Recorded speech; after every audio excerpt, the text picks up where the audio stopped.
हरि प्रसिद्ध प्रसिद्ध मातर जगतोऽखिलस्य प्रसिद्ध विश्वेश्वरी पाहि विश्वं त्वमीश्वरी देवी चराचरस्य। पुनः हाथ में अक्षत पुष्प ले लें। हनुमान जी का ध्यान करेंगे। ओम तुलित बलधामं हेम शैलाभरी हम जीवन कृष्णानु ज्ञानी नामं अगण्यं सकल गुण निधानं वानराणामधीशं रघुपति प्रिय भक्तं भात जातं नमामि। अक्षत पुष्प छोड़ दीजिए। इनसे तिलक करवा देंगे। आप तिलक कर दीजिए। बाबू आप रोली लेकर के लगा दीजिए। पहले हाथ में अक्षत पुष्प ले लें। आप रुक जाइए, अभी नहीं। आप विष्णु रूपाय व्यास रूपाय विष्णवे नमो वै ब्रह्मनिधे व्यापाशिष्ठाय नमो नमः। श्री व्यासाय नमः। आवायामि स्थापयामि। अक्षत पुष्प छोड़ दीजिए। सामने हाथ जोड़ लीजिए। ओम नमोस्तुते व्यास विशाल बुद्धे भोलारविन्दाय पत्र नेत्रयेन त्वया भारतैल पूर्णः प्रज्वालितो ज्ञानमय प्रदीपः प्रज्वालितो ज्ञानमय प्रदीपः। आरती करेंगे। आरती यहाँ भी दिखाएंगे। थोड़ा सा हनुमान जी के पास भी दिखा लेंगे। बारी बारी से आप भी खड़े रहना। आप बारी बारी से आरती दिखाते रहेंगे।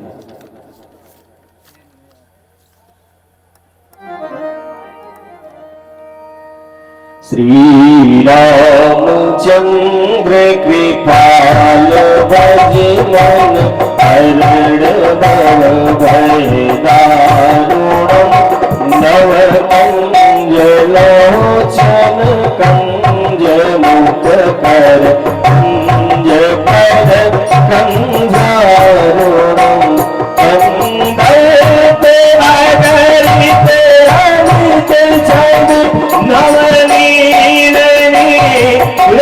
सुंदरम पटतीत मानो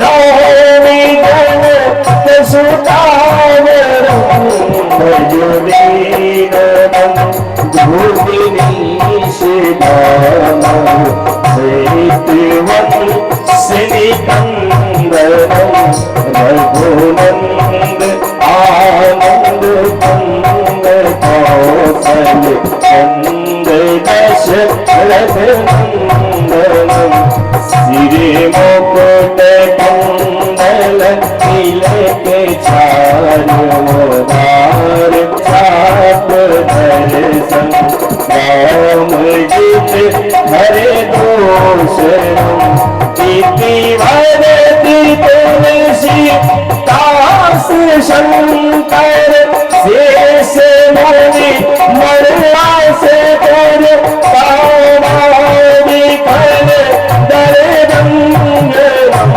मंगल गाई गाछे मिले सोबर सहज सुंदर सुजान शील स्नेह जानत राउर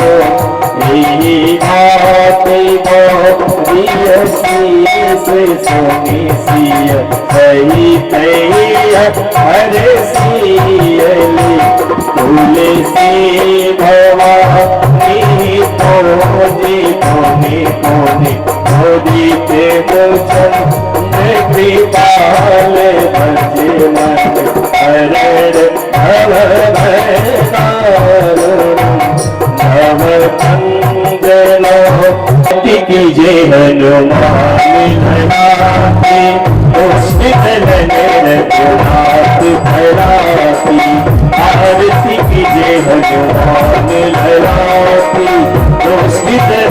रघुनाथ धराती गिरिवर से गिरिवर खाके रोज दोष जाके निकेतन जाके अंजनी कोट महालाई संतन की रघु सदा सहाई आरती कीजे हनुमान ललाटी दोषी चलन रघुनाथ कलाती देवी राज रघुनाथ बताए लंका जान सिया सुमिलाए लंका कोटि सपोत पड़े सतारे आदि सजीवन का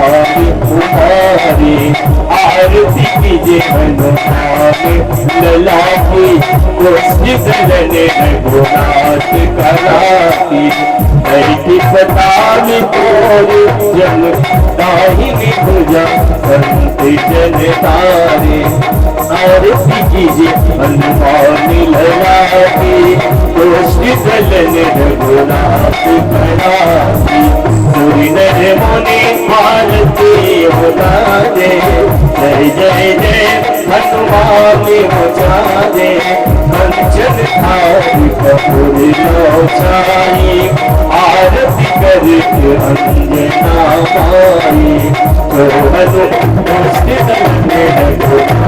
खलाती आरती के हनुमान खलाती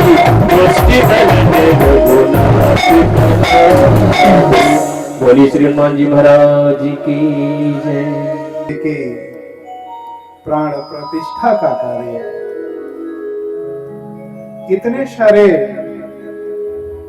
पुनीत कार्यों के मध्य आधी घड़ी आधी में पुनियाद तुलसी चर्चा राम की हरे कोटि अपराध।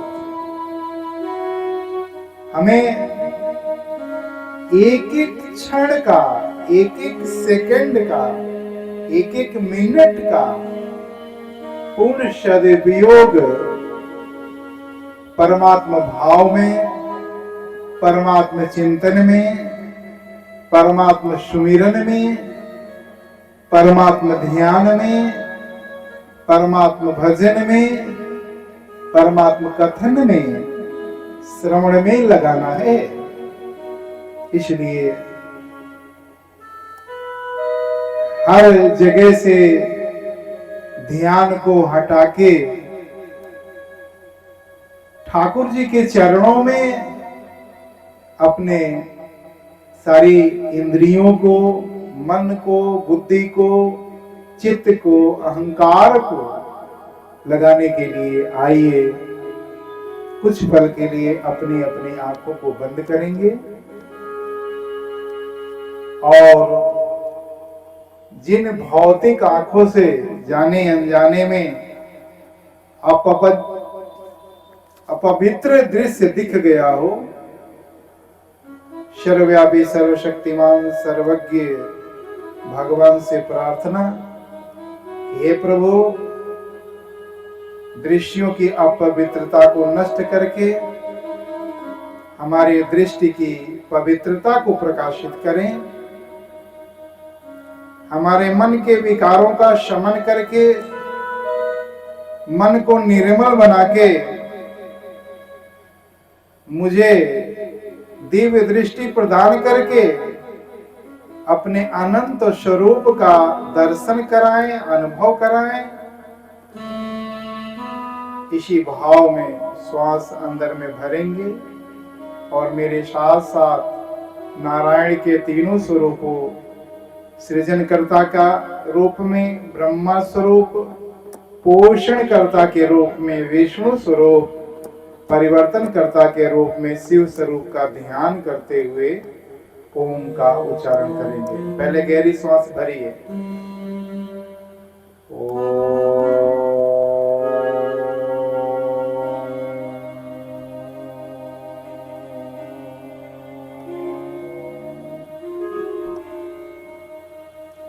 एक बार और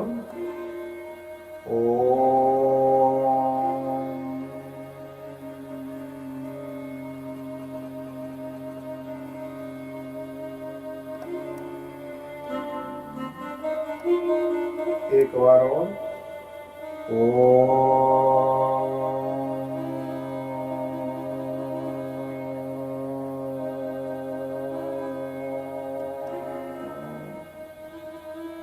नारायण के प्रणव स्वरूप का ध्यान ओंकार उच्चारण करने के पश्चात उनके प्रकट स्वरूप का, अदृश्य रूप का दर्शन करने हेतु सारे देवी देवता गण, सारे ऋषि मुनि गण, सभी सूक्ष्म दिव्य विभूतियां यहाँ एकत्रित हैं।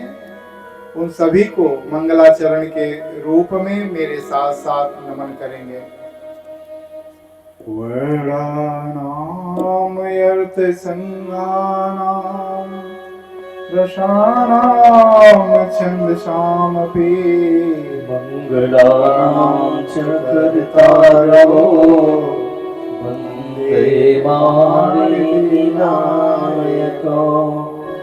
आदित्यस्य नमस्कारान् ते कुर्वन्ति दिने दिने आयुर्विद्यावलम्बीर्यं तेजस्ते साचं जायते कर्पूरगौरं करुणावतारं संसारसारं भुजगेन्द्रहारं सदा वसन्तं हृदयारविन्दे भवं भवानी सहितं नमामि लोकाभिरामं रणरङ्गधीरं राजीवनेत्रं रघुवंशनाथं कारुण्यरूपं करुणाकरं तं श्रीरामचन्द्रं शरणं प्रपद्ये मनोज्वं मारुततुल्यवेगं जितेन्द्रियं बोधिमतां वरिष्ठं वातात्मजं वानरयोत्तमोख्यं श्रीरामदूतं शरणं प्रपद्ये श्रीरामदूतं शरणं प्रपद्ये श्री गुरु चरण सरोज रज निज मन मुकुर सुधार हरनौ रघुबर विमल यश गोदायक फल चारित संख्यान्ते मिरै पवन कुमार फल बुद्धि विद्या देव मयि हरहु कलेश विकार एक घड़ी आखिरी घड़ी आदि में पुण्या तुलसी संगत साधु की हरे कोटि अपराध मेरी स्वामी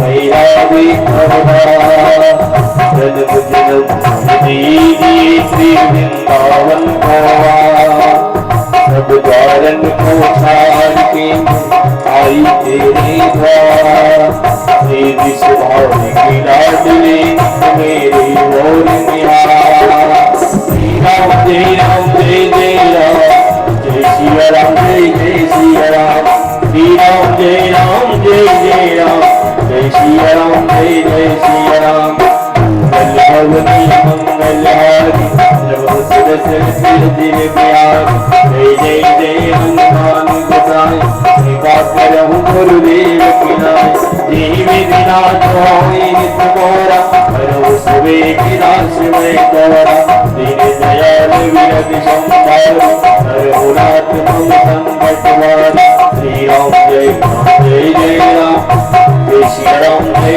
जय श्री राम श्री राम जय जय राम जय श्री राम जय जय श्री राम साउथ दृष्टि बहिनी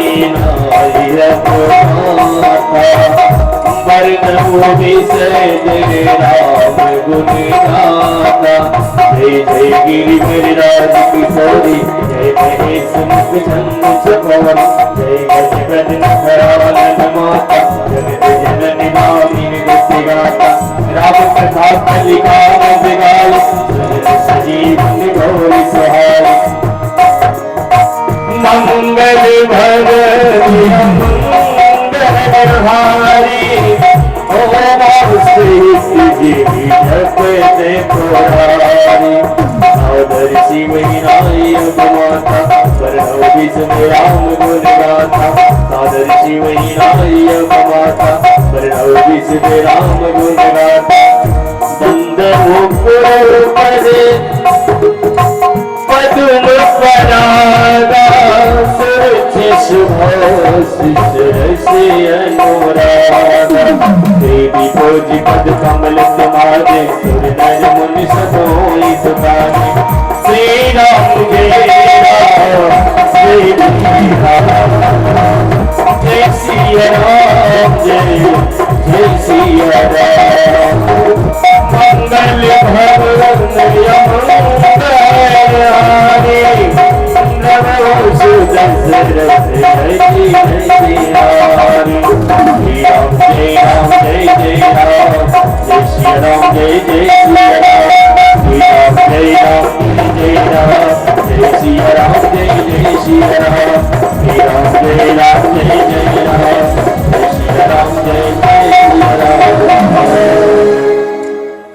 बोले श्यावर रामचंद्र भगवान की, श्री पवनसुत हनुमान जी महाराज की। मृत्यु माम अमृतम गमय के भाव में प्रार्थना करते हुए भगवान श्री राम की कथा के द्वारा स्वयं को उनके सनातन अंश के रूप में स्वीकार करते हुए अपने जीवन की व्यथा को दूर करने वाले सूत्रों को समझते हुए, उन्हें धारण करते हुए, उन्हें आत्मसात करते हुए जीवन में, व्यवहार जगत में उसे जीने का प्रयास करेंगे, पुरुषार्थ करेंगे, साधना करेंगे। इस संकल्प को आज पवित्र तिथि एकादशी के दिन पवित्र स्थान मां अधधा भवानी के प्रांगण में पवित्र कार्यों, सत्संगी महायज्ञ के हवन के वातावरण में और पवित्रतम तिथि आज श्री राम भक्त हनुमान जी के प्रतिष्ठा के कार्यों के बीच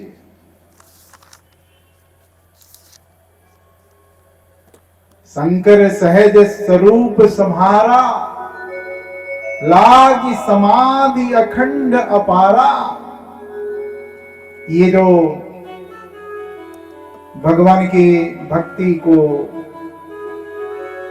प्राप्त करने का, भक्ति को सिद्ध करने का, भगवान की करुणा और कृपा के अधिकारी बनने का जो कार्य है, ये थोड़ा सा सबसे महत्वपूर्ण कार्य है, सबसे बड़ा कार्य है, सबसे महान कार्य है। और इसी कार्य को संपादित करने के लिए करोड़ों करोड़ों वर्षों से भिन्न भिन्न योनियों के रूप में, भिन्न भिन्न शरीरों से प्रयास, अभ्यास और पुरुषार्थ किया गया, किया जा रहा है और आगे भी किया जाएगा। इसीलिए कहा गया, जी भंडिया छाला पड़िया, राम पुकारी पुकार, अंखड़िया झाई पड़ी, पंत निहारी निहार। संत कहते हैं, भक्त कहते हैं, ऋषिजन कहते हैं, मुनिजन कहते हैं, गुरुजन कहते हैं कि देखो, जिस प्रकार से जाने अनजाने में, मन से, वाणी से, शरीर से कितने पाप कर्म हो जाते हैं जिनकी हम गणना नहीं कर पाते, जिनका हम ध्यान नहीं कर पाते, वैसे ही भगवान के नाम की आवृत्ति, भगवान के नाम जप की आवृत्ति, तप की आवृत्ति, साधना की आवृत्ति, ध्यान की आवृत्ति की गणना नहीं होनी चाहिए। सोते, जागते, उठते, बैठते, खाते, पीते, चलते, हर समय अगर भगवान के नाम का बोध हो, भगवान के ध्यान का बोध हो, भगवान का जप होवे, तब जीवन का जो परम ध्येय है, आत्म साक्षात्कार की प्राप्ति, सत्य साक्षात्कार की प्राप्ति, तब उस ओर हम अग्रसर होते हैं। गोस्वामी तुलसीदास जी कह रहे हैं, जो इस कथा के रचनाकार हैं, जो हमारे ही नहीं पूरे त्रिभुवन के गुरु हैं, कि शंकर सहज रूप सम्हारा। हम अपनी सहजता की जांच करें। भगवान शिव ने केवल अपनी सहजता को स्थापित किया, सहज हुए और सहज होते ही अखंड समाधि लगी। हम लोग बार बार असहज रहते हैं। अगर हम तनाव में हैं तो असहज हैं, चिंता में हैं तो असहज हैं, मोह में है तो असहज हैं, क्रोध में है तो असहज हैं, राग द्वेष में है तो असहज है, लोभ में है तो असहज है, काम में है तो असहज है। हम लोग कहते हैं हम भी साधना करना चाहते हैं, हम भी ध्यान करना चाहते हैं, हम भी योग करना चाहते हैं, लेकिन इसकी प्रविधि नहीं मालूम, इसकी विधि नहीं मालूम, इसकी विधा नहीं मालूम। ये भगवान शंकर से सीखे कि जीवन में आप जहां भी हैं, जिस स्थिति में हैं, जिस परिस्थिति में हैं, जिस स्थान पे हैं, जिस कार्य में हैं, अगर उसमें आप सहज हैं, आपके ऊपर कोई तनाव नहीं है, आपके ऊपर कोई दबाव नहीं है, आपके ऊपर कोई विचलन नहीं है, तो आप साधना कर रहे हैं, आप ध्यान कर रहे हैं, आप योग कर रहे हैं। और 87,000 वर्षों तक भगवान शिव की समाधि लगी थी। हम लोग कहते हैं भाई इतना लंबा लंबा लोग ध्यान कैसे लगा लेते, कैसे समाधि लगा लेते हैं। अभी 30 वर्ष पहले इसी उत्तराखंड में पहाड़ों को काट काट कर सड़कों का निर्माण हो रहा था। डायनामाइट से एक पहाड़ उड़ाया गया और उड़ाते ही एक सिद्ध महात्मा जटाओं से युक्त इंजीनियरों को और कर्मचारियों को दिखाई दिए। पहाड़ उड़ गया, खंड खंड हो गया, लेकिन उनकी ध्यान तंद्रा नहीं टूटी और उनके ऊपर पहाड़ का एक अंश भी नहीं गिरा। इंजीनियर और कर्मचारी उत्सुकता बस, भक्ति बस उनके पास गए और उनको हिला डुला के चरणों में निवेदन करके और समाधि तोड़ा, जगाया। तो समाधि टूटते ही बगल में कमंडल का जल रखा हुआ था। उन्होंने जल को देखा, कहा अरे कलियुग आ गया। तो उन लोगों ने पूछा महाराज जी आप कब से बैठे हुए हैं? कहा जब राघव की बारात जा रही थी तो मैं भी बारात जाने के लिए निकला था और यहाँ समाधि लग गई, मैं तभी से बैठा हूं। त्रेता युग से समाधि इस कलियुग में आज से 20 वर्ष पहले तक चल रही थी। हम लोग 1 घंटे ध्यान में बैठते हैं, 1 घंटे प्रार्थना में बैठते हैं, 3 घंटे कथाओं में बैठते हैं, 4 घंटे करते हैं। उस समय तो बोध नहीं होता, नहीं बाद में हमें लगता है कि ज्यादा बैठ ले, ज्यादा समय दे लिए। अरे जो शाश्वत हैं, जो निरंतर है, आप सो जाते हैं लेकिन आपके हृदय की धड़कन है को जो संचालित करते हैं, आपकी श्वास को जो संचालित करते हैं, आपकी रक्त धाराओं को जो संचालित करते हैं, यत्र तत्र सर्वत्र जो आपकी रक्षा सुरक्षा करते हैं, जिनकी पलक झपकते ही पूरे ब्रह्मांड में प्रलय आने लगेगा, जो हमारे लिए निरंतर जागते रहते हैं, निरंतर पुरुषार्थ में लगे रहते हैं, तो उनकी भक्ति का समय क्या हमें गणना करनी चाहिए? नहीं। इसलिए आज हम लोग कहते हैं इस घोर कलयुग में अंधकार बहुत बढ़ गया है, अज्ञानता बहुत बढ़ गई है, विकार बहुत बढ़ गए हैं। फिर पृथ्वी टिकी हुई क्यों है? इतना संतुलन क्यों बना हुआ है? अरे ऐसे ऐसे महात्मा ही हिमालय की गुफाओं में बैठ के, हमारे तीर्थों की तलाटी में बैठ के साधना रत है, ध्यान रत है, भजन रत है, तप रत है, और उनकी साधना की तरंगे, उनके ध्यान की तरंगे, उनके भजन की तरंगे और उनके तप की तरंगे इस वायुमंडल में बिखर के, और जितने भी आसुरी तरंगे हैं, तामसी तरंगे हैं, राजसी तरंगे हैं, उन तरंगों को नष्ट करके और संतुलन बनाए हुए आपको दिखते नहीं। उनका दर्शन दुर्लभ होता है, आप उनको नहीं पहचान सकते। हाँ, जब मैया की तरह निर्जला व्रत रहते रहते ठाकुर जी की भक्ति करते करते एक समय आएगा तो आपको दर्शन देने के लिए वो स्वयं किसी न किसी रूप में आपके सम्मुख आ जाएंगे, आपके पास आ जाएंगे और आपको फल की प्राप्ति होगी। भगवान कौन? भगवान भोलेनाथ मैया पार्वती को बता रहे हैं, बिनु पद चलई सुनई बिनु काना, कर बिन कर्म करई बिन नाना, बिनु वाणी वक्ता बड़ जोगी, आनंद रहित सकल रस भोगी, अस सब भांति अलौकिक करनी, महिमा जासु जाई नहीं बरनी। वो परमात्मा, वो भगवान बिना पग के चलते हैं, बिना हाथ के सारे कार्य करते हैं, बिना जिह्वा के सारे स्वाद लेते हैं और बोलते हैं। इसलिए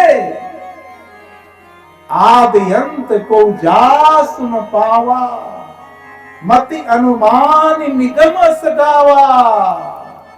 जिस परमात्मा का न कोई आदि जान पाया न अंत जान पाया, तो हम लोग अपनी इस सीमित आंख से, आंखों की दृष्टि सीमित है, एक निश्चित आकार तक ही ये देख पाती हैं, एक निश्चित दूरी तक ये देख पाती हैं।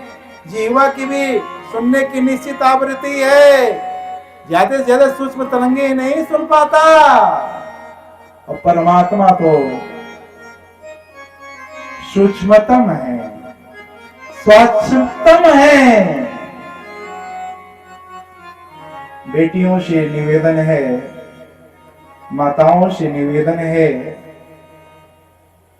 मर्यादा पुरुषोत्तम भगवान श्री राम की कथा के ज्ञान मंडप में पूरी मर्यादा में रहते हुए एक एक शब्द को अक्षरम पर ब्रह्मम, एक एक अक्षर ब्रह्म है, उस भाव में सुनने का प्रयास करिए, समझने का प्रयास करिए, धारण करने का प्रयास करिए, आत्मसात करने का प्रयास करिए और उसे जीवन व्यवहार में लाएंगे, ऐसा संकल्प करने का प्रयास करिए। इस कान से सुनना, उस कान से छोड़ देना, ऐसा नहीं है।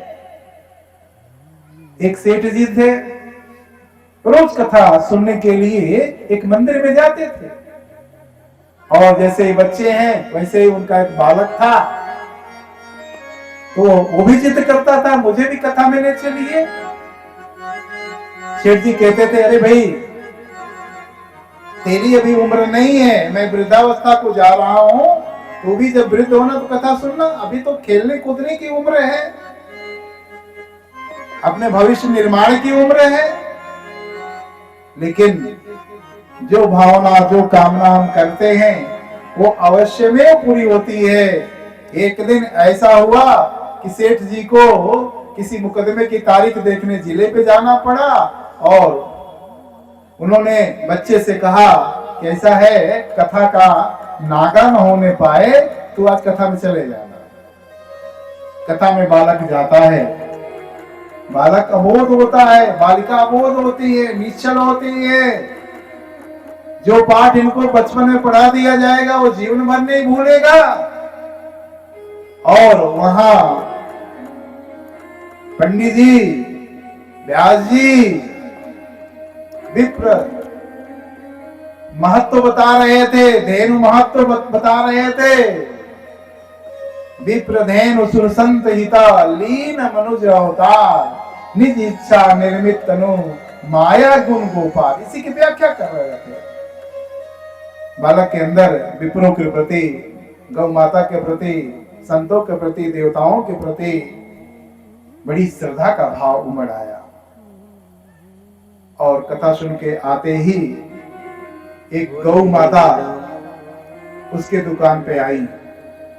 देखिए भाव, गौ के प्रति श्रद्धा, गौ माता के प्रति श्रद्धा, और गौ माता चली आई। रोज तो सेठ जी रहते थे तो डंडा लेके हाँक देते थे, खदेड़ देते थे। बालक के अंदर तो आज दिव्यता आई थी, गौ माता को सहलाने लगा। आइए गौ माता, आइए गौ माता, आपके अंदर तो 33 करोड़ देवी देवताओं का वास होता है, आइए भोग लगाइए। गल्ले की दुकान थी, अब बेसन गुड़ चीनी अब लगी भोग लगाने, बड़ा प्रेम से भोग लगाने लगी गौ माता। तब तक सेठ जी उधर से अपना कार्य वगैरह करके पहुंचते, दूर से ही देखते हैं कि दुकान में गौ माता घुसी है। अब अपना बकुला जो है, जो छड़ी जिसको टेक से चलते थे, उसके लिए दौड़े आ रहे हैं और गौ माता को 2 डंडा लगा रहे हैं। बालक डंडा पकड़ लेता, कहता अरे नहीं पिताजी, नहीं पिताजी, मत डंडा लगाइए, ये गौ माता है, इनके अंदर 33 करोड़ देवी देवता होते हैं, और इन्होंने जो भोग लगाया है हमारे दुकान की बरकत होगी, हमारी बरकत होगी। अरे पगले, ये किसी ने तुझे सिखा दिया? कहा वही महात्मा जी ने आज प्रवचन में बताया। अरे पगले, ये बताओ कि कहीं बैठा जाता है तो बैठते समय धूल लगती है, तो धूल को झाड़ा जाता है कि नहीं झाड़ा जाता? हाँ, झाड़ा जाता है। कहा वैसे ही कथा केवल सुना जाता है, उसको ग्रहण नहीं किया जाता है। पंडित जी ने कथा सुनाया तो पंडित जी को दक्षिणा दे के प्रणाम करते और कह देते कि पंडित जी आपकी कथा आपके पास, आप इसको जीवन में अपनाइएगा, मैं इस कान से सुना और इस कान से निकालना। आज यही प्रवृत्ति हो गई कथा को भी। मैं बार बार कहता हूँ, आपसे निवेदन करता हूँ कि ऐसा है, ऐसा होता है, ऐसा होता होगा और होगा।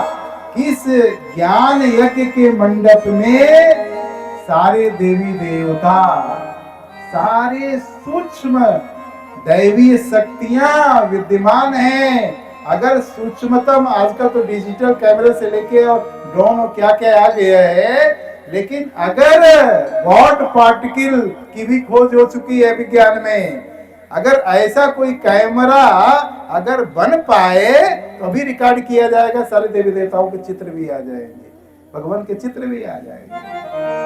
और इसको हम लोगों ने कहानी समझ लिया, और जहां श्रद्धा उमड़नी चाहिए, जहां भक्ति उमड़नी चाहिए, जहां समर्पण उमड़ना चाहिए, वह उपेक्षा और उल्लंघन हो चला है, जिसका पाप हमारे सिर पे बढ़ता जा रहा है, सिर पे लदता जा रहा है। इसलिए इस भाव को भी समझना है, ग्रहण करना है।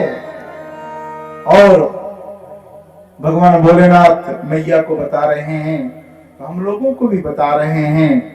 उन्होंने कहा कि देखो पार्वती, ये जो परब्रह्म परमात्मा है, जो विराट ब्रह्म है, ये कण कण में चेतना के रूप में विराजमान होके, हृदय में प्रेरणा के रूप में विराजमान होके पूरे ब्रह्मांड का सृजन भी करते हैं, पोषण भी करते हैं और संचालन भी करते हैं।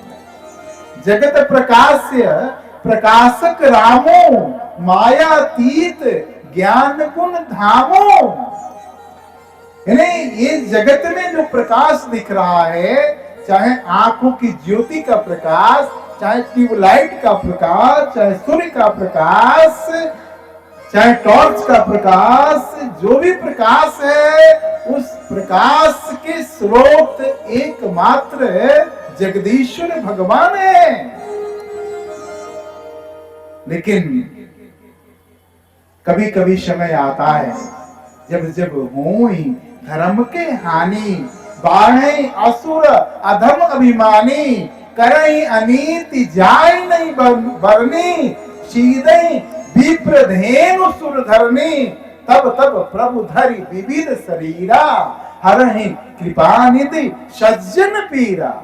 कह रहे कि वैसे तो ये निर्विकार रहते हैं, निर्गुण रहते हैं और यत्र तत्र सर्वत्र सूक्ष्मतम रूपों में व्याप्त रहते हैं, लेकिन जब इस ब्रह्मांड में, इस जगत में सतोगुण रजोगुण तमोगुण में समन्वय न होके, संतुलन न होके, सामंजस्य हो न होके असंतुलन की स्थिति हो जाती है, आसुरी आधिपत्य बढ़ने लगता है, अधर्म बढ़ने लगता है, धर्म की सत्ता को चुनौती होने लगती है, तो यही निर्गुण निराकार परब्रह्म परमात्मा सगुण साकार निराकार रूप धारण करते हैं।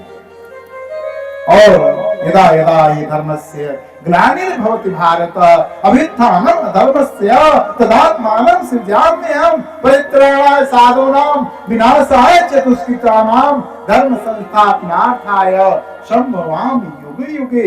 ये भगवान अपने मुख से भी गीता में बोल रहे हैं कि जब जब धर्म की हानि होगी, जब जब अधर्म बढ़ेगा, और ये केवल जगत में नहीं, आप अपने अंतर जगत में भी झांक कर देखिएगा कि जब जब आपके अंदर दुराचरण बनने लगेगा, दुष्प्रवृत्तियां बढ़ने लगेंगी, बुरे विचार बढ़ने लगेंगे, विकार बढ़ने लगेंगे, और अगर आपकी किसी जन्म की भक्ति बची हुई है तो परमात्मा किसी न किसी रूप में प्रकट होंगे, किसी न किसी दूत को प्रकट करेंगे, किसी न किसी गुरु को भेजेंगे और आपकी चिकित्सा प्रारंभ होगी।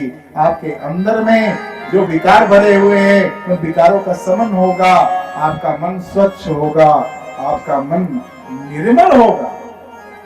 इसलिए कभी मत सोचिए कि भगवान केवल श्री राम स्वरूप में आपको दर्शन देंगे, कभी न सोचिए कि भगवान आपको श्री कृष्ण स्वरूप में दर्शन देंगे, वामन स्वरूप में देंगे, नरसिंह स्वरूप में देंगे। नहीं, आप तो उनसे केवल बोलिए, सो तुम जानो अंतर्यामी पूर्व मोर मनोरथ स्वामी। हे अंतर्यामी परमात्मा, आप तो सब कुछ जानते हैं, आपके लिए कुछ भी अज्ञात नहीं है। इसलिए हमारे मनोरथ को, हमारी कामनाओं को, हमारी भावनाओं को जान के उसी अनुरूप हमारे जीवन में प्रेरणा भर दीजिए, उसी अनुसार संयोग भर दीजिए, उसी अनुसार हमारे सत्कर्मों का निर्धारण कर दीजिए। ये प्रार्थना करिए। और जब भगवान शिव सूत्र बताते हैं तो ऐसा हुआ। द्वारपाल हरि के प्रिय दो, जय और विजय जान सबको। विप्र श्राप ते दोनों भाई, तामस असुर देह तिन पाई। देखिए कारण यहाँ बताया गया अभी सूत्र कि जब जब हो धर्म के हानि, धर्म की हानि होगी, अधर्म बढ़ेगा, तो परमात्मा के उदय होने का, परमात्मा के प्रकट होने का, परमात्मा के अवतार होने का कारण बनेगा।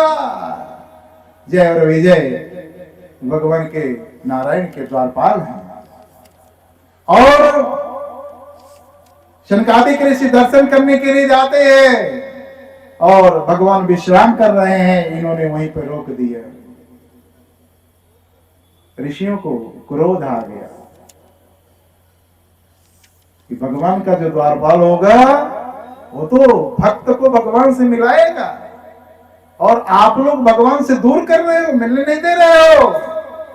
जाओ, ये आसुरी कार्य है, असुर हो जाओ। और भगवान जो आवाज सुनते हैं, बाहर निकलते हैं, कहते हैं भाई ये तो हमारे गण हैं, ये तो हमारे दूत हैं, इन्हें श्राप आप लोगों ने दे दिया,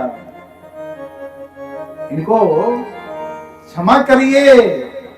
ये हमारे हैं, तो दोस्त तो हमारा है। अगर इनसे कोई गलती हुई है तो ऋषियों ने कहा कि अगर भगवान की भक्ति के द्वारा ये मुक्त होना चाहेंगे तो 7 जन्म लगेगा, और अगर भगवान का विरोध करके, दुश्मनी करके, तो 3 जन्म में ही इनका उद्धार हो जाएगा।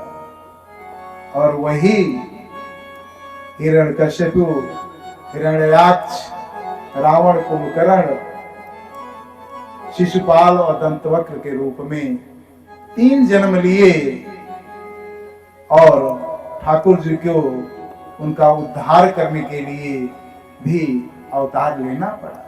एक तो नकारात्मक कारण बना कि विप्रों की अवहेलना की गई, विप्रों का असम्मान किया गया, अपमान किया गया, और विप्रों ने श्राप दिया। दूसरा सकारात्मक कार्य भी हुआ। स्वयंभू मनु अरु शत्रुपा जिनते भई यह सृष्टि अनुपा। हम लोगों के जो पूर्वज हैं, सबसे बड़े पूर्वज, हम लोग भी पितरों की अपनी पूजा करते हैं, 3 पीढ़ी 7 पीढ़ी, लेकिन हमारे जो आदि पूर्वज हैं, जहां से सृष्टि प्रारंभ हुई, सृष्टि का सृजन प्रारंभ हुआ, वो स्वयंभू मनु है। तो मनु महाराज ने और शत्रुपा मैया ने तपस्या किया, करहि आहार साक फल कंदा, सुमिरे ब्रह्म सच्चिदानंदा। ध्यान दीजिए, हम लोग भी आज एकादशी के व्रत की अवस्था में हैं। ये व्रत क्यों होता है, उपवास क्यों होता है? निर्विकार परमात्मा का अनुभव करने के लिए, उनकी करुणा कृपा को प्राप्त करने के लिए निराहार होना पड़ता है। और ये हमारे मनु महाराज और शत्रुपा मैया ने करके दिखाया। करहि आहार साक कंदा, यानी अन्य छोड़ दिया, केवल साक फल फलाहार पे रह के और सुमिरे ब्रह्म सच्चिदानंदा। ध्यान दीजिए, शुरू में भी मैंने निवेदन किया था, हरि अनंत हरि कथा अनंता। ये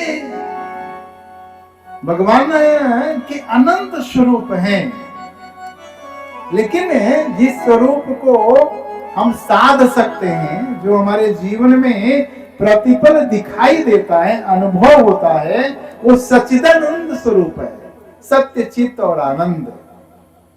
सत्य ही हमारे जीवन का संविधान है, जिसमें सफल होने के शाश्वत नियम हैं, जिसमें सुखी होने के शाश्वत सूत्र हैं, जिसमें धनी होने के सारे समीकरण उपलब्ध हैं।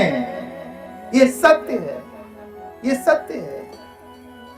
ब्रह्म मुहूर्त उत्थाय धर्म अर्थ चिंतनाय, यानी ब्रह्म मुहूर्त का जो जागरण होता है, भोर में 3 बजे से लेके और 5:30 बजे का समय जो होता है, उसको पीक पीरियड अंग्रेजी में कहते हैं। और सब कार्यों के लिए तो मुहूर्त दिखवाया जाता है। कह रहे भाई शादी करना है तो उसका मुहूर्त निकालिए, जनेऊ करना है तो मुहूर्त निकालिए, पूजा पाठ करना है तो मुहूर्त लगाए निकालिए। लेकिन परमात्मा ने हर दिन का 2.5-3 घंटे का ये जो समय भोर का दिया हुआ है, वो ब्रह्म मुहूर्त है। उस मुहूर्त में कोई भी मानसिक कार्य किया जाएगा, चाहे वो साधना का कार्य हो, चाहे सुमिरन का कार्य हो, चाहे ध्यान का कार्य हो, चाहे योग का कार्य हो, चाहे जप का कार्य हो, चाहे तप का कार्य हो, चाहे विद्यार्थियों के लिए अध्ययन का ही क्यों न कार्य हो, उस समय हमारे अंदर की एड्रेनल ग्लैंड्स होते हैं, वो जागृत होती हैं, हमारे न्यूरोसेल्स जागृत होते हैं, और हमारा जो ब्रह्मांडीय तरंगे हैं वो भी जागृत होते हैं। तो अन्य समयों का 13 घंटे का मानसिक कार्य, वही समय 3 घंटे का कार्य, ये भारी पड़ जाता है, ये ज्यादा प्रभावशाली हो जाता है। इसलिए सत्य, जीवन का सत्य, कब जागना है कब सोना है। अर्धरात्रि में तामसी तरंगे, राजसी तरंगे वातावरण में व्याप्त रहती हैं, उसमें बुरे विचार के अलावा और कोई विचार आ ही नहीं सकता है। जैसा टावर होगा वैसा ही चैनल हम एक्टिवेट कर सकते हैं, उसका दृश्य देख सकते हैं। इसलिए अर्धरात्रि को सोने का समय माना गया। उस समय चुपचाप सो जाइए।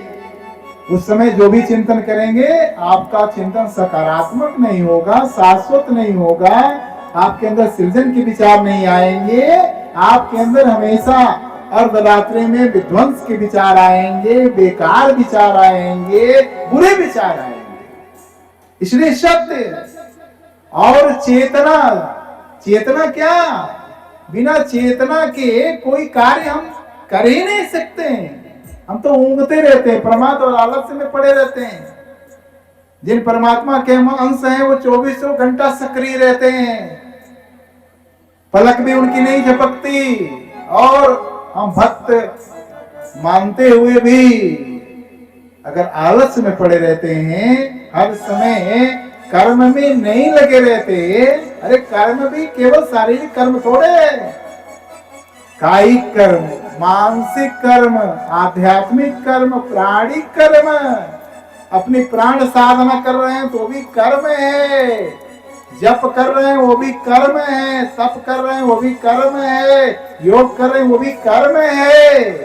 तो 24 घंटे की समय सारणी तो बनाइए कि भाई कुछ समय अपने लिए, कुछ समय परमात्मा के लिए, कुछ समय जगत के लिए। सबका ऋण आपके ऊपर है, सारे ऋणों से आपको मुक्त होना है, तब मोक्ष योनि को प्राप्त करेंगे। इसलिए चेतना, हर समय चैतन्य रहना, हर समय जागृत रहना। और आनंद क्या, चाहे हमारे पास, हमारे चारों तरफ अनुकूल वातावरण हो या विपरीत वातावरण हो, चाहे सुख के क्षण हो चाहे दुख के क्षण हो, हर समय समभाव में बने रहते हुए उसका दर्शक बने रहना, भोक्ता नहीं बनना। ये साधना है। ये भगवान जो है सत्य के समुच्चय हैं, आनंद के समुच्चय हैं, सारी चेतनाओं के समुच्चय हैं, सारी आत्माओं के समुच्चय को ही परमात्मा कहते हैं। इसलिए मनु महाराज ने, शतरूपा मैया ने सच्चिदानंद स्वरूप में भगवान की वंदना की है। 12 अक्षर मंत्र पुनि जपहि सहित अनुराग, वासुदेव पद पंकरो दंपति अति मन लाग। ध्यान दीजिए, हम लोग कहते हैं मंत्र क्या होते हैं? मंत्र अधीन देवता। जिस प्रकार से छोटी सी सीख से इतने बड़े हाथी को अपने नियंत्रण में रखा जाता है, वैसे ही ये छोटे छोटे मंत्रों से, ये श्री रामचरितमानस की छोटी छोटी चौपाइयों से, छोटे छोटे दोहों से, छोटे छोटे श्लोकों से, छोटी छोटी आरतियों से देवी देवताओं को अपने वश में रखा जाता है। जो चाहते हैं हम देवी देवता उसे पूरा करने के लिए बाध्य हो जाते हैं। सुमिरी पवन सुत पावन नामो, अपने बस करी राखे राम। अपने बस में रखते हैं। एक बार जय श्री राम का नारा लगाते हैं तो सारे भगवान श्री राम की शक्ति उनके अंदर अवतरित हो जाती है, प्रकट हो जाती है, और पूरा जगत उस शक्ति के प्रदर्शन को देखता है। इसलिए आनंद की अनुभूति करते हुए, और भगवान भोलेनाथ मैया को बता रहे हैं कि देखो, सारे देवतागण उपस्थित थे कि भगवान से वंदना किया जाए कि प्रभु अब समय हो गया है, आपके अवतार लेने का, क्योंकि आसुरी शक्तियों का आधिपत्य इस जगत के अस्तित्व के लिए खतरा बन गया है। और उस प्रार्थना में, वो प्रार्थना हम लोग भी आज एकादशी के दिन याद रखें। जय जय सुरनायक जन सुखदायक प्रणत पाल भगवंता गुरु द्विज हितकारी जय असुरारी सिंधु सुता प्रिय कंता पालन सुरधरनी अद्भुत करनी मरम न जाने कोई जो सहज कृपाला दीन दयाला करो अनुग्रह सोई। ध्यान दीजिए, प्रणत पाल भगवंता। अगर भगवान को केवल सच्चे हृदय से, बिना किसी स्तुति के, बिना किसी वंदना के, बिना किसी आरती के भी केवल प्रणाम कर दिए, चरण में अपना सिर निवेदित कर दिए, स्पर्श करा दिए, वो भगवान क्या है?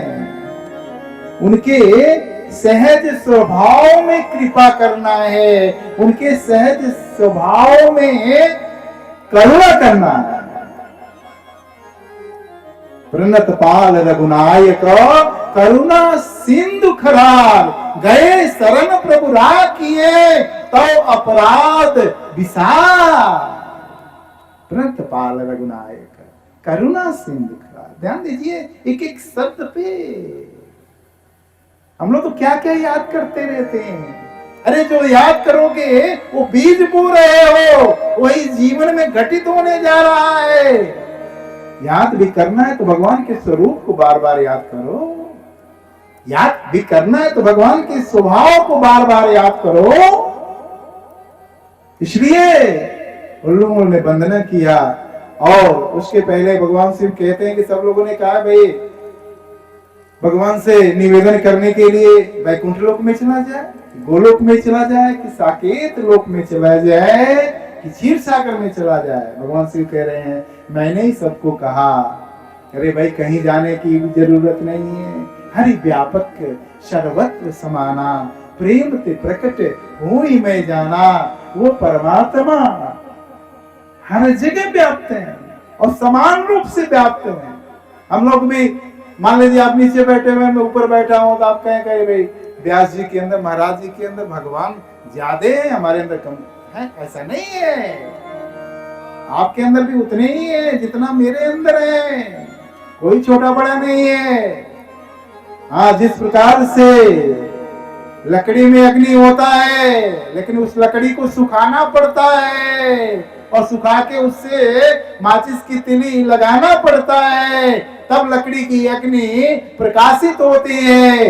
दूध में घी होता है लेकिन दूध को गर्म करना पड़ता है, जलाना पड़ता है, पकाना पड़ता है और फिर उसे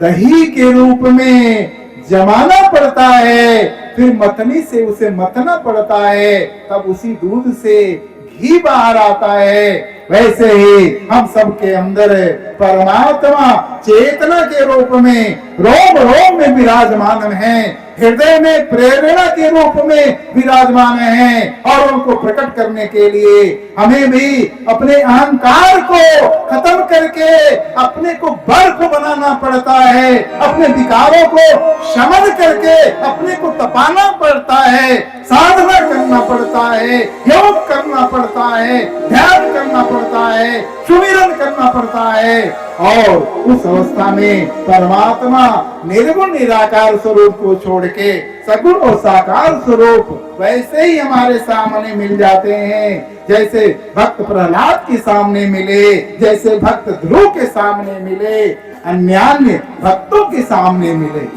इसलिए हमेशा ध्यान रखिए, केवल 5 मिनट का प्रसंग और मैं बताऊंगा, उसके बाद से आज की कथा का समापन आरती करेंगे और उसको गहराई से ध्यान में धारण कर लीजिए, संकल्प कर लीजिए कि जब भगवान शिव ने बताया तो आप ही जानिए। एक गुरु जी के जब अंतिम समय आ गया तो उत्तराधिकारी बनाना था, तो 4 सर्वश्रेष्ठ शिष्यों को बुलाया गया। चारों को एक एक सेब दिया गया और कहा गया कि जाओ ऐसी जगह खाना इसे है जहां कोई देखता ना हो, क्योंकि महंत बनना था। तो एक शिष्य गया और गुसल खाने में ही चला गया, एक के अलावा दूसरा उसमें प्रवेश करेगा नहीं, कोई देखेगा नहीं, और वहां से खा के चला आया। दूसरा तहखाने में चला गया, वहां भी कोई देखे नहीं, तहखाने में तो कोई जाता भी नहीं, सेब खा के चला आया। एक पेड़ की ऊंचाई पे चढ़ गया, पत्तियों से चीर के सेब खा के आ गया। चौथा शिष्य को खोजने लगी, देर पे देर होने लगी और वो शिष्य आया नहीं। तो तीनों शिष्यों को भेज दिया, जाओ भाई देखो कहाँ है, उसको पकड़ के लाओ। तो समय सीमा पूरी हो गई, क्या कर रहा है? और उस शिष्य को पकड़ के लाया गया, उसकी आंखों में आंसू थे। कहा है तुझे, तेरे हाथ में सेब दिख रहा है, अभी तक खाया नहीं? कहा गुरुदेव आपने ही हम सभी को बताया है कि इस ब्रह्मांड का कोई भी कण ऐसा नहीं है, कोई भी स्थान ऐसा नहीं है जहां परमात्मा की नजर न हो, परमात्मा न देखता हो। इसलिए हे गुरुदेव मैं कोई ऐसा स्थान नहीं पा पाया जहां कोई देखता न हो, इसलिए मैं सेब नहीं खा पाया। गुरुदेव ने उसके सिर पे तुरंत हाथ रखा, कहा बेटे तू ही मेरा उत्तराधिकारी शिष्य है और तू ही जगत का कल्याण करेगा, और उसे उत्तराधिकारी बनाएगा। उत्तराधिकारी बनते ही वो तमाम तीर्थों का दर्शन करने के लिए निकल गए कि मैं तीर्थों में जाऊंगा, सारे संतों का दर्शन करूंगा, विप्रों का करूंगा, भक्तों का करूंगा और उनका आशीर्वाद लेके आऊंगा, तब इस गद्दी पे बैठ के मैं इस गद्दी के साथ न्याय कर पाऊंगा। दर्शन करते करते दक्षिण भारत के एक मंदिर में पहुंच गए और उस मंदिर में पुराने जमाने की कुरीतियों के अनुसार एक अज्ञानतापूर्ण थोड़ी सी प्रथा थी कि केवल जो संत होगा, जो भक्त होगा, जो जनेऊधारी होगा, पवित्र होगा, उसी को मंदिर में प्रवेश मिलता था। इनको मंदिर में जाने से मना कर दिया गया। अब ये मंदिर के पीछे आके खड़े हो गए, दीवार पे ऐसे सिर टिकाया और कहने लगे ठाकुर मैंने तो आपको यत्र तत्र सर्वत्र हर जगह अनुभव किया है, हवा के हर झोंके में आपको अनुभव किया है, प्रकाश की हर ज्योति में अनुभव किया है, हर ध्वनि में अनुभव किया है, हर अक्षर में अनुभव किया है, हर स्वाद में अनुभव किया है, हर गंध में अनुभव किया है। और आज जिस मंदिर में साक्षात आपकी मूर्ति है, जिसमें प्राण प्रतिष्ठा की हुई है, उन्हीं के भक्तों ने आपका दर्शन मुझे नहीं होने दिया, और ज्यों ही इनके आंखों से आंसू गिरता है, दीवार चटक के फट गई और ठाकुर जी की मूर्ति पीछे मुड़ गई और इनको दर्शन हुआ। आज भी उस मंदिर में पीछे से भगवान के दर्शन होते हैं और उस खिड़की का नाम उस संत जी, उस भक्त जी के नाम पे कनक दास की खिड़की पर। इसलिए कभी भी सोई अनन्य जाके ऐसी मति में टरई हनुमंत, मैं सेवक सचराचर रूप स्वामी भगवंत। हर कण में, हर वनस्पति में, हर जीव जंतु में, हर मानव में वही परमात्मा प्रकाश दे रहे हैं, उनके जीवन को वही चला रहे हैं। ये भाव रखते ही सबको आप प्रसन्न नहीं कर सकते, सबको आप संतुष्ट नहीं रख सकते, ये तो भगवान से भी लोगों की शिकायत होती है। लेकिन आपका दायित्व, आपका कर्तव्य अगर वनस्पतियों के प्रति है तो हर जीव जंतु के प्रति भी है, हर मानव के प्रति है, हर अपने राष्ट्र के प्रति भी है, पूरे भूमंडल के प्रति भी है। इसलिए जो भी आपका दायित्व बनता है, जो भी आपका कर्तव्य बनता है, उस दायित्व और कर्तव्य से कभी पीछे नहीं हटिए। तो मैं इस व्यासपीठ से गारंटी देता हूं कि आप आगे आगे होंगे परमात्मा आपके पीछे पीछे होंगे। आप वो परमात्मा खोजेंगे। परमात्मा की करुणा और कृपा की जब बारिश होने लगेगी तो जीवन में जो भी असंभव दिख रहा है हर असंभव संभव होने लगेगा और जीवन का जो साध्य है, परम लक्ष्य है, आत्म साक्षात्कार, सत्य साक्षात्कार, इस ओर आप आगे बढ़ जाएंगे। इसलिए आइए इसी के साथ सब लोग खड़े हो जाएंगे और आरती और सामूहिक स्तुति करके और फिर समापन करेंगे आज की बड़ी पवित्र आरती, एकादशी की आरती।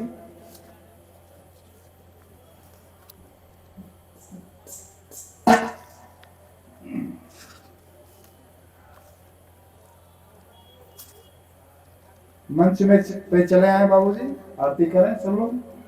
आरती बदलते रहें, सबकी आरती हो जाएगी, सबको आशीर्वाद मिल जाएगा। आ जाए।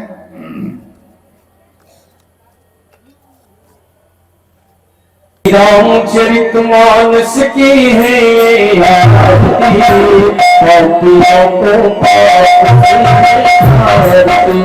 रामचरितमानस की है आरती, पापियों को पाप से आरती। पापियों को पाप से आरती। ये अमर ग्रंथ नवकी पंक्ति पंचम नव ज्योति जगाए जब में प्रियाला नव ज्योति जग के रंग प्यारती। पापियों को पाप से आरती।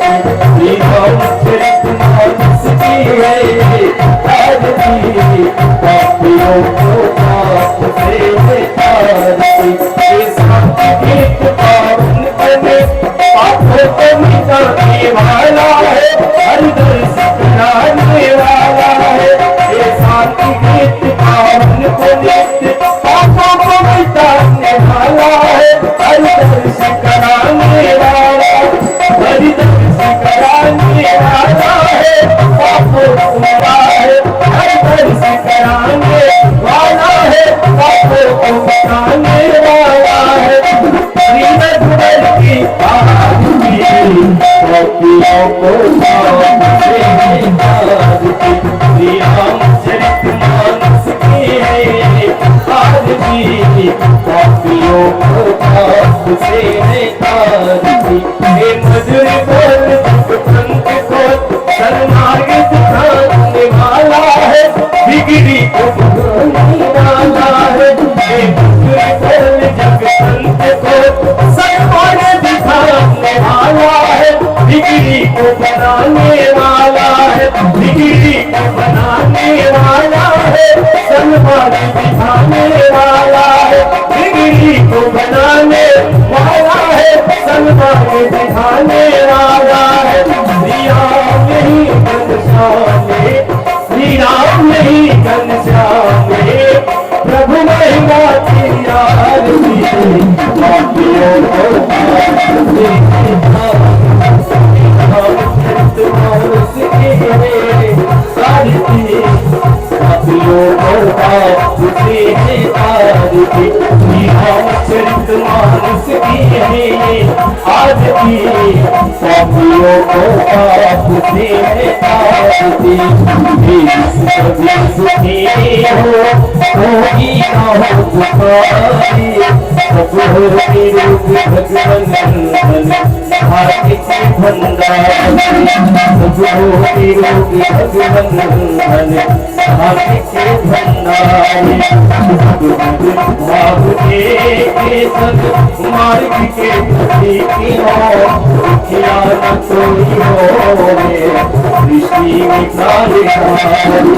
दुखिया न कोई हो सृष्टि में कार्यकारी। दुखी प्रति संसार सब दुखिया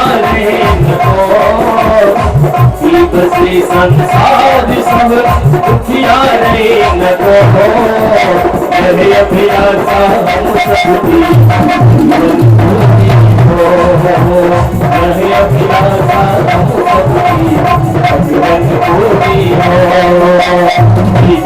ज्योति के जीवन सबके भीतर हो, विद्या ज्योति के जीवन सबके भीतर हो, दूध दूध धन धान से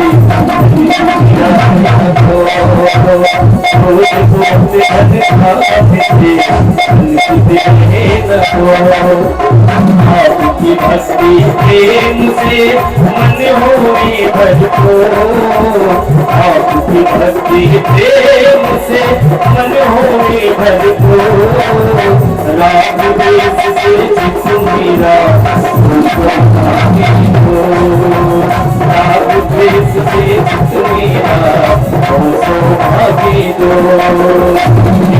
भरोसा आपका हमें सदा जगदे, भरोसा आपका हमें सदा जगदे, आशा तेरे साथ रहे हमें, आपसे हमें बचाइए करके दया दया, अपना भक्त बनाइए सबको दिल में दया मुरारता, संग में प्रेम अपार, हृदय में हर दिन का मेरे सरदार, हाथ जोड़ विनती करो सुनिए कृपा निधान, साधु संगत दीजिए दया धर्म का दान, साधु संगत दीजिए दया धर्म का दान, तने संकट हरण मंगल मूर्ति हो, राम लखन सीता सहित विजय बसो सुर हो, राम लखन सीता सहित विजय बसो सुर हो, हरि भार परिमाग हो हरि सिद्धि हो पीरन, हरि भार परिमाग हो हरि सिद्धि हो पीरन, गज सरोज अनुपाहिनी सरोज अनुपाहिनी हरे राम राम राम हरे हरे, हरे कृष्णा कृष्ण कृष्ण हरे हरे, पूरी गौरव करुणाव संसार सारं भुजंगहार, सदाव संगम विद्यारण्य भवं भवानी श्रीरंगहारि, त्वमेव माता पिता त्वमेव, त्वमेव बन्धो सखा त्वमेव, त्वमेव विद्या द्रविणं त्वमेव, त्वमेव सर्वं मम देव देव, हरे राम हरे राम राम राम हरे कृष्णा हरे कृष्णा कृष्णा हरे हरे, हरे राम राम राम हरे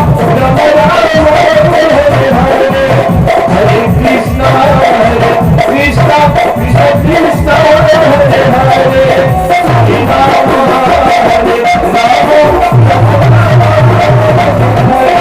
हरे कृष्णा हरे कृष्णा कृष्णा कृष्णा हरे हरे, हरे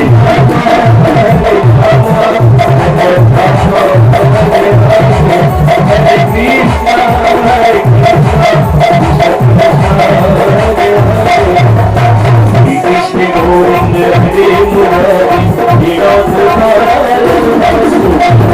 कृष्ण गोविंद हरे मुरारी, हे नाथ नारायण वासुदेवा, हे नाथ नारायण वासुदेवा, हे नाथ नारायण वासुदेवा, हे नाथ नारायण वासुदेवा, हे नाथ नारायण वासुदेवा, श्री कृष्ण गोविंद हरे मुरारी, हे नाथ नारायण वासुदेवा, श्री कृष्ण गोविंद हरे मुरारी, हे नाथ नारायण वासुदेवा, हरे कृष्ण कृष्ण कृष्ण हरे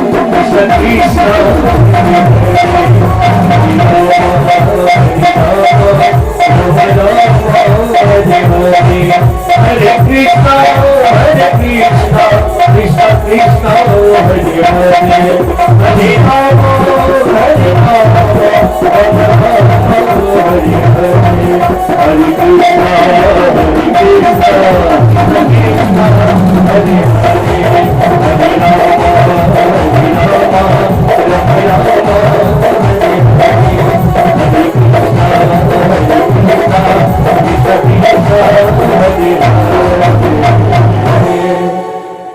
बोले श्री रामचंद्र भगवान की जय, कृष्ण कन्हैया लाल की जय, हरिद्वा मात भवानी की जय, उमापति महादेव की जय, श्री व्यास भगवान की जय, श्री वृंदावन बिहारी लाल की जय, श्री राम वृंदावन धाम की जय, अवधि धाम की जय, अपने अपने माता पिता गुरु भगवान की जय, श्री अनंतलाल महाराज की जय, नमः पार्वती पते हर हर महादेव।